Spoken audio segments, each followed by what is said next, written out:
trust the sweetest frame, but wholly trust in Jesus' name.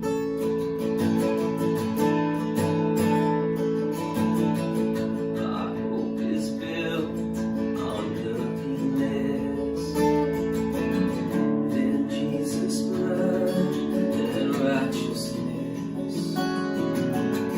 I dare not trust the sweetest frame, but wholly trust in Jesus' name. Christ alone, cornerstone, weak made strong, the Savior's love through the storm. He is Lord, Lord of all.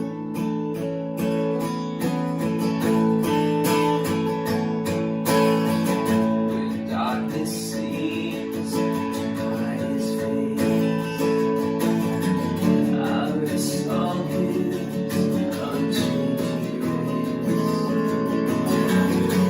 Through every high and stormy gale, my anchor holds within the veil. My anchor holds within the veil.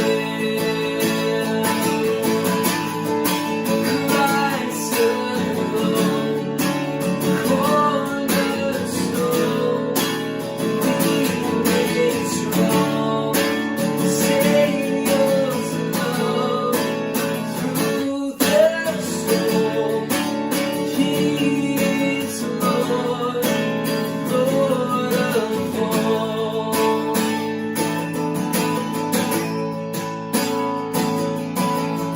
When darkness seems to hide His face, I rest on His unchanging grace.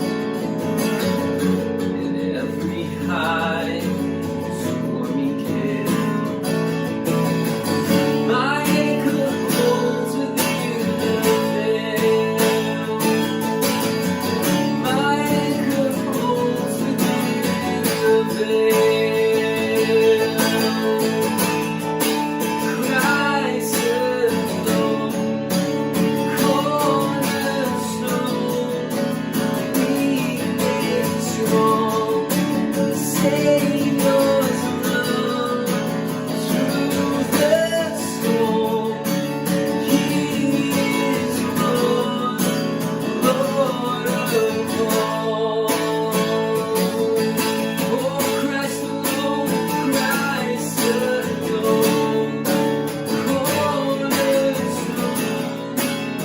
weak made strong, Savior's love through the storm. He is Lord, Lord of all.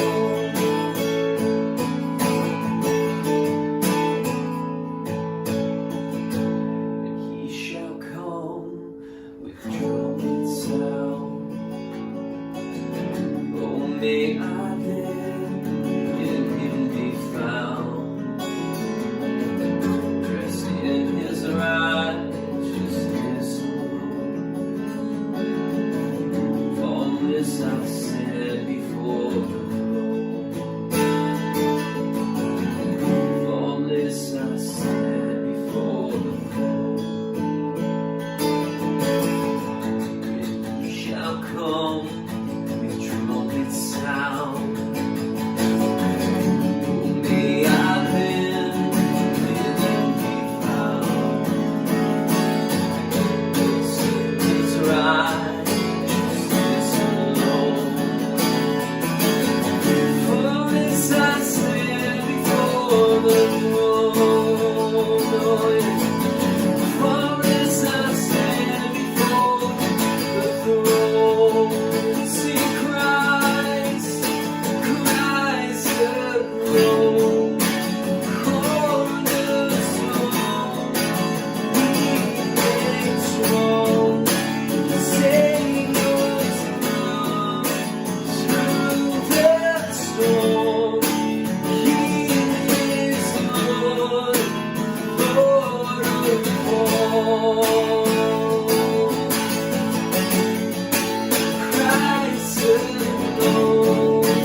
wholly trust in Jesus' name.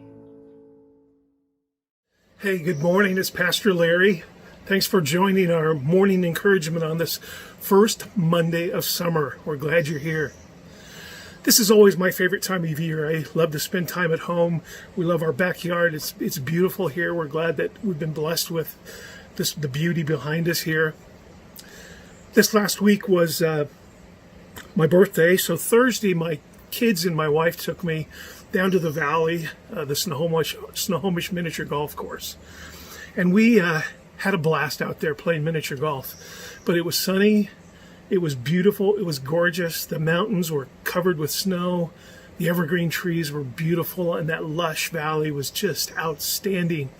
These are my favorite 5 or 6 weeks of the whole year. The summers here in the Northwest are just gorgeous, and we really are blessed.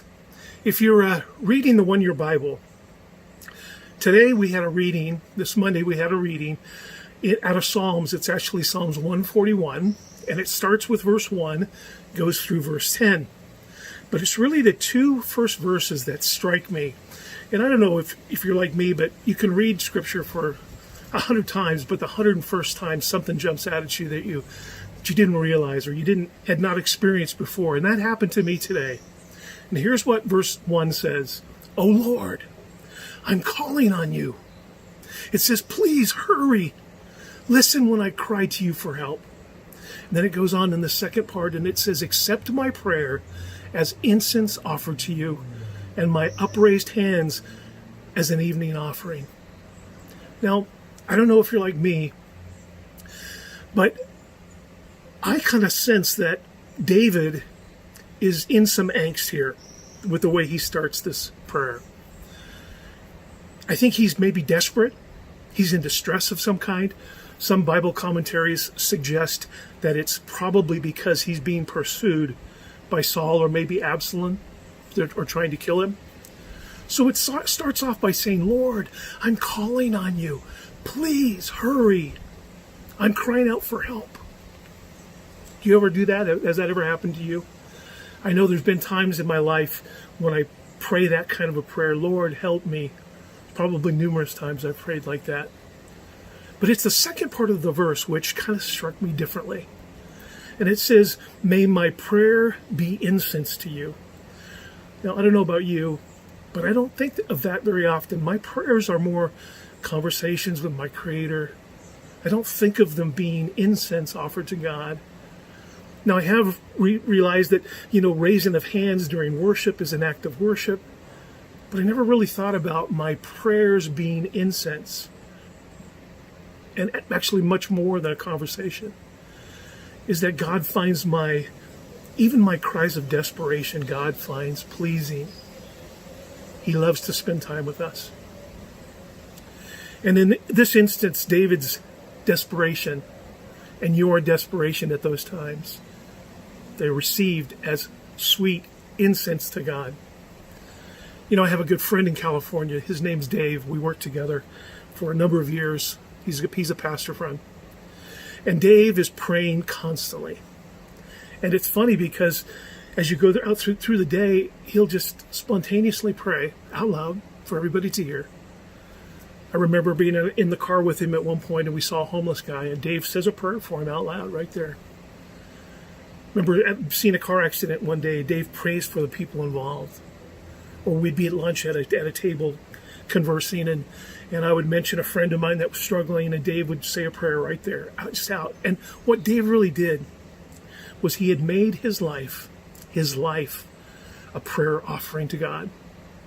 And when I put it together with this verse, it makes a lot of sense. There was a Christian musician in the 70s, was named Keith Green.